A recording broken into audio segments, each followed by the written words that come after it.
We didn't talk too much about tech during that mark, but tech has got a lot to do with it. And I think there's no better gentleman to hold our last session of the day, but Ted Horner, who's going to talk about technology, customer experience, trends in 2023. I'd like to welcome to on stage Ted Horner from Horner and Associates, is it? It's something like that, to introduce his panel. And he's the one who's you have to keep away from drinks. Hey, no.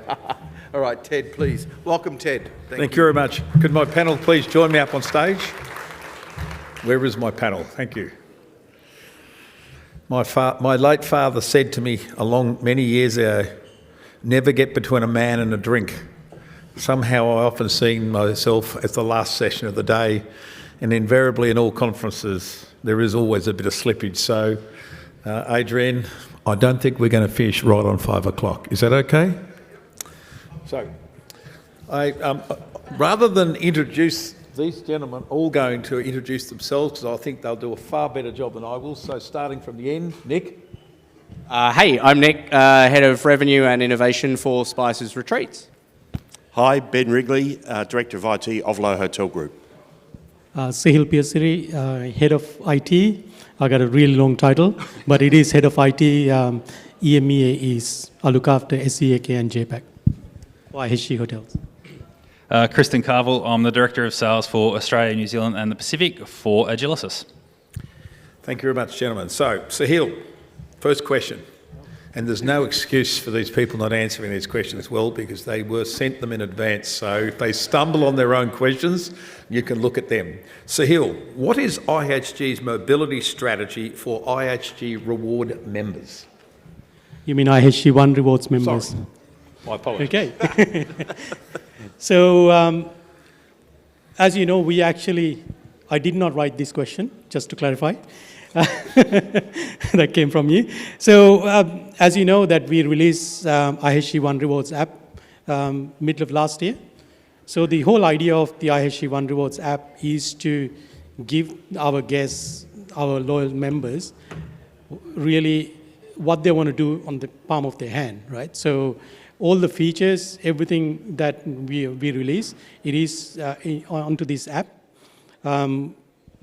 Things like, general things that you do an app, book and manage your reservation and all that kind of stuff as well. And one of the other things that we recently released is the quick book functionality. So if you actually stayed in a hotel recently and you want to book that hotel again, you can actually book that with 2 clicks. So it's actually that quick. So that kind of stuff through the app. Something else, I'm not sure if you actually read the news last week, we released another feature called Wi-Fi Auto Connect. So Wi-Fi Auto Connect is, if you got the IHG One Rewards app, and if you have IHG Connect, which is one of the Wi-Fi solutions that we deploy to all our hotels, if that's in there, when the guest actually walks in, guests don't need to do anything, because they can actually configure the app to automatically connect to the Wi-Fi system at the hotel. So there's actually a few things that we've deployed. So Nick, Spices Retreat is a unique experience for guests. What role does technology play in meeting or exceeding guests' needs? Thanks, Ted. Look, great question, because I guess when you think of Spices Retreats, it's probably not a tech forefront brand. In fact, most of our retreats, I think, probably don't even have mobile service. So, look, we really use it to facilitate the experience. So a lot of our tech is deployed in our back of house areas. I was really surprised to see that we do actually get a really high adoption, even though it's not a pillar of our brand. Some of our luxury lodges, for example, the online check-in rates are at 61%. And I look at the guests there and I'm like, I didn't realize they knew how to use the phones. But yeah, it's really about facilitating that seamless experience for our team. So it wouldn't be a tech panel without someone raising ChatGPT, which I'll do in record time. But for example, we use that. We've plugged it directly into our event sales system. So when a new event proposal is created, the name of the company is set into ChatGPT and an instruction to give us a 50-word blurb on what this company does. That then updates back into the system. So when the BEO is printed at the property level, we now have a little introduction so the team on site actually know what these companies do. And that was something like the sales team were wasting a couple of minutes each time, like Googling it and typing that in prior. But we've been able to fully automate that now. Yeah. So do you have some guests who stay at your properties because there's no internet? I'm just trying to sort of flip on the technology side. There are resorts in America that actually advertise the fact that there is no phone connection, no cellular, nowhere, and they're getting these people who just want to chill out for 3 or 4 days. Are you finding some of your guests coming to your place because that's one of the things that you don't offer? Look, 100%. I think our prior owner, Jude, if it was up to her, you would have to hand in your phone at front desk when you arrived and you would get it back on checkout. It is a key part of the brand about getting out there and exploring nature. So it was always an interesting juxtaposition around how do we use tech in the guest experience. So, but we went ahead and we pushed through with the implementation of casting throughout the group because we realised people want that luxury of choice, that luxury of I shouldn't have a user movie system. The usage rates on that are pretty good where the guests are turning off.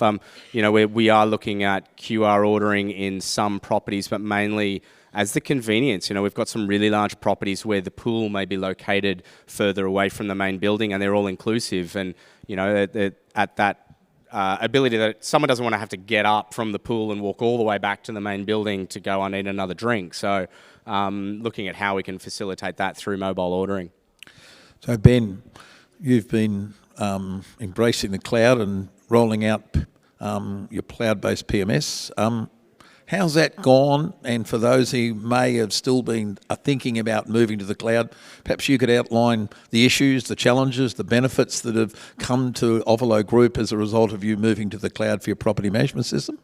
I think that ship to some degree sailed with regard to moving from on-prem to cloud. I think it's more a when, not an if. And there are two separate directions you've got to go when you're doing the analysis. One is very much it becomes a lot less of a technical discussion, much more of a commercial discussion. And the second thing is the ability to scale as well. You can scale rapidly and you can scale quickly.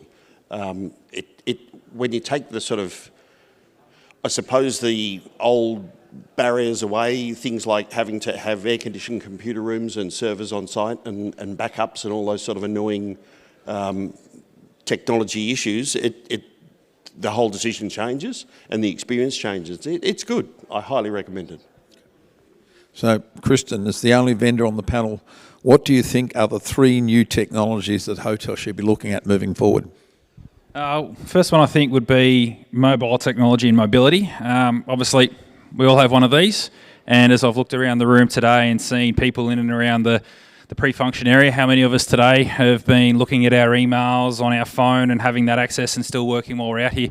No reason why you can't have that with your hotel softwares as well. So you want to be able to, I had a background before joining Agilysys of being in hotel ops, and you're always on the go. So you want your teams to be able to have access to the information and data and be able to action and run the hotel on the go as well. There's no reason why they can't do that. Being able to get reports and data, being able to update rooms for your housekeepers, things like that. You've got that functionality. Using the camera as a QR code scanner to manage your inventory, all very important features. The second one I would go with would be the ability for self-service. We're starting to see that become more and more of a want and a need within the consumers out there. We obviously are all pretty familiar with going out to a restaurant or a bar and being at the table, having your QR code, so using that. Self-check-in with kiosks in the hotel lobby, kiosk ordering in your food and beverage, checking in through getting an email or a text sent, as I did, the Vibe Hotel here in Darling Harbour. I got my text message sent yesterday afternoon, so while I was preparing my answer for Ted's question, I thought that's a pretty good one to throw in. I already checked in and saved the hassle there. And I think the third one, playing off something that was mentioned earlier today, is something that gives the ability for you to have at single guest itinerary or single guest database. So something where someone can come onto your website, be able to book their room, be able to book their dinner at the restaurant. If you've got a spa on site, be able to book a spa treatment. Have all of that come together in your one system. So for a number of reasons. When your guest arrives at the hotel, the team at the front office will already see that there's someone that's got, okay, I can see Mr. Horner, you've got your dinner reservation for 6:30 tonight. And obviously Ted being Ted, we all know, all right, we can see you've booked in for your tee-off time at 7:21 tomorrow morning, things like that. But you've got that accessibility of information there at the palm of your hand, ready to go. So you can give that personalised feel with your service. And then to that marketing piece as well, it allows you to get a really good picture of what your guest is, their preferences, their likes, their dislikes, their histories, to the point of knowing what sort of bottle of wine they might order every time. So you know when they're coming for their stay, you might have that bottle ready to go in their room, and you can draw a really good picture for the during their stay as well as the post-stay experience for targeted marketing. So Sihil, I've been a big fan for years of technology being a competitive differentiator. So how does technology that IHG embrace it set it apart from your competitors? Yeah, I can talk about a couple of things. First, probably the GRS platform that we rolled out in partnership with Amadeus. That was done a few years ago, but I think that was probably one of the best CRS platforms that we deployed. I mean, as you say, imitation is the best flattery, right? So, there's actually one company that I know that's actually following our footsteps, which is great.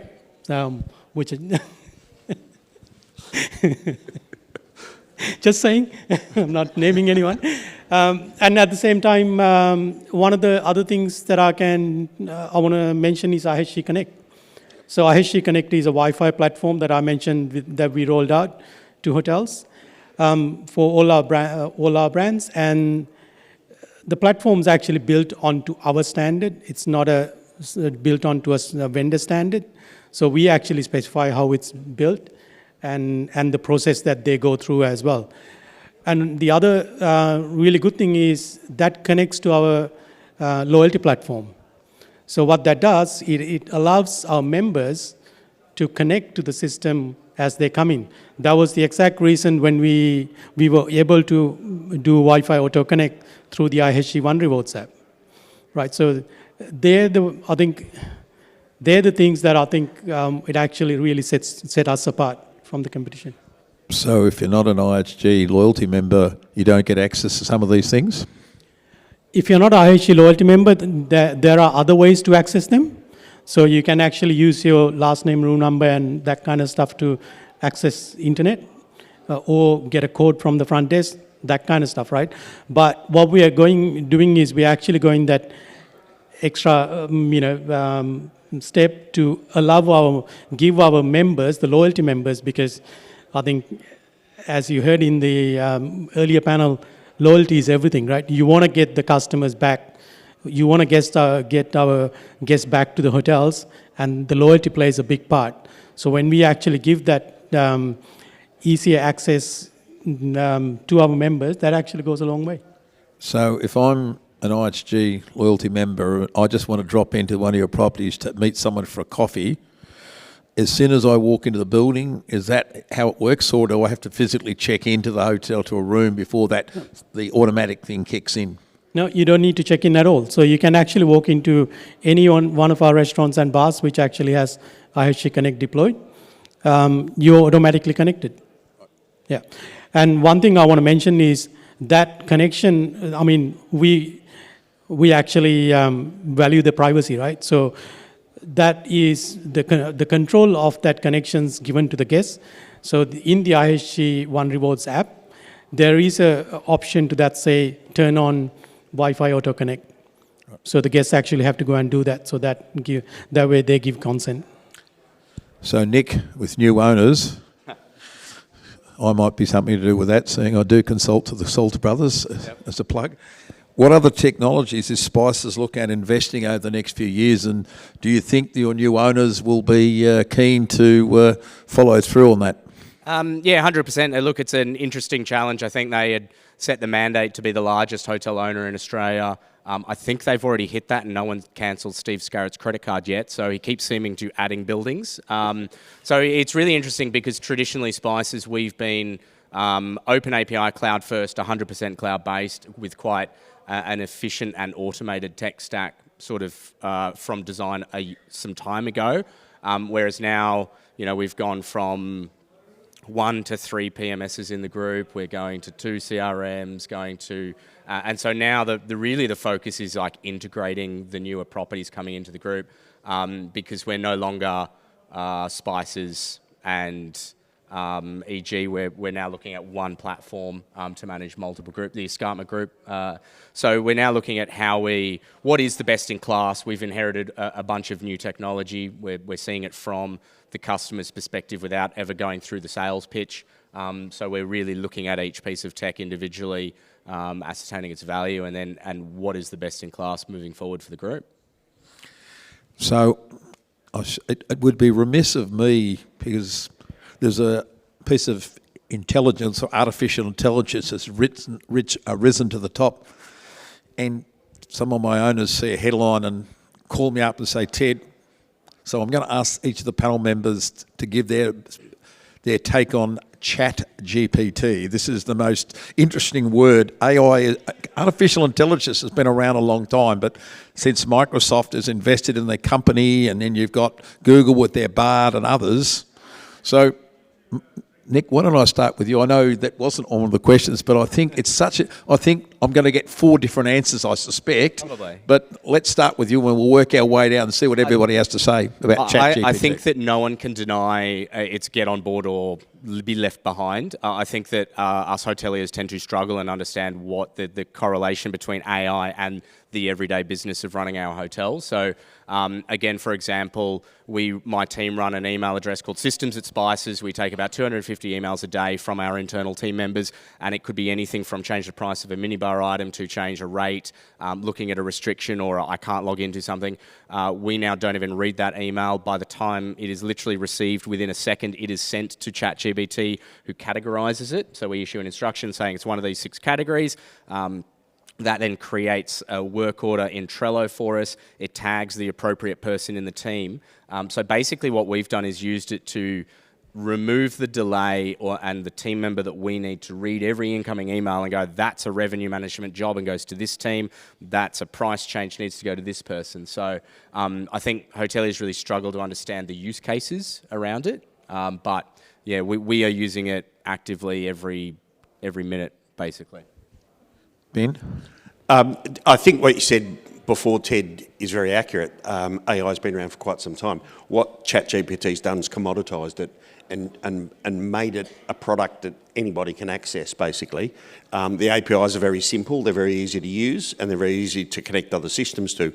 What I think we'll see over the course of time is that it will slowly but surely worm its way into every facet of our lives, whether we like it or not. That's why you're seeing a lot of government conversations about regulating it and so on and so forth.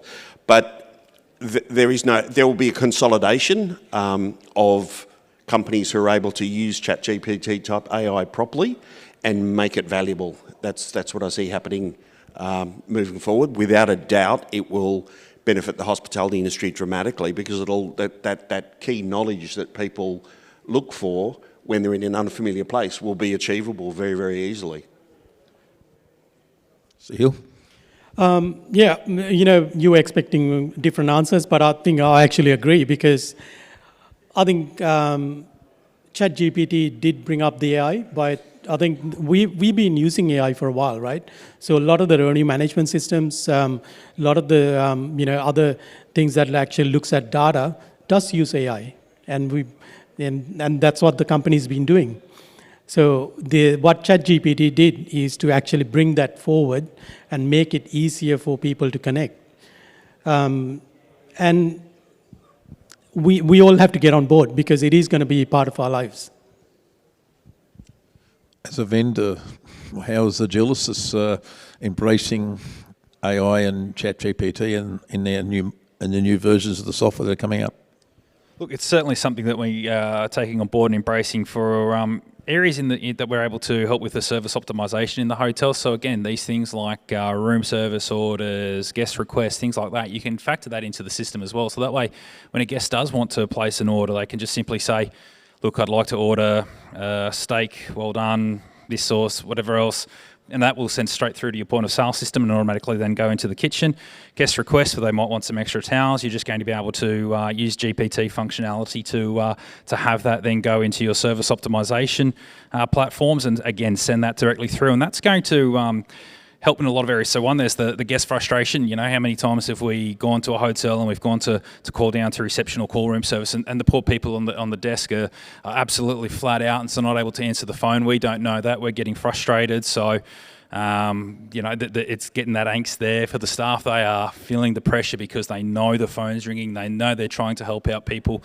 It alleviates a lot of that pressure. So if you incorporate that into the systems to help with the service optimization factor, you're going to help your staff with the most important part of their job, which is to interact and deal with and give that service, one-on-one service to the person that is in front of them there that is requiring their assistance. They're not going to have to try and juggle. You know, I think of the days on the desk juggling the phone like this and hello, yes, check you in, Mr. Ellis, no problem, yes. Or you're in the middle of checking in someone and having to explain something and the phone's ringing. So it really is going to help for vendors to incorporate that, to be able to make our products a lot more intuitive, a lot more optimised for guests and for the hotels combined, to then be able to provide the best possible service and allow people to focus on what we really are, which is a service industry. Sorry, Ted, can I add something onto ChatGPT? So AI is great, right? But at the same time, one of the things that we really need to watch out for is privacy, right? So we really need to think about what data we're putting in and where they're going as well. So that is something, my advice is when you're setting something up, really think about the privacy of the guests. Are you putting guest data in? What are you actually putting in, where they're going? So that's one piece of advice. I have a client that's been enrolled with ChatGPT almost from the get-go, and a number of applications he's done, he's put all his costings of his food into the system, and he's using ChatGPT to constantly recost almost every day based on seasonality.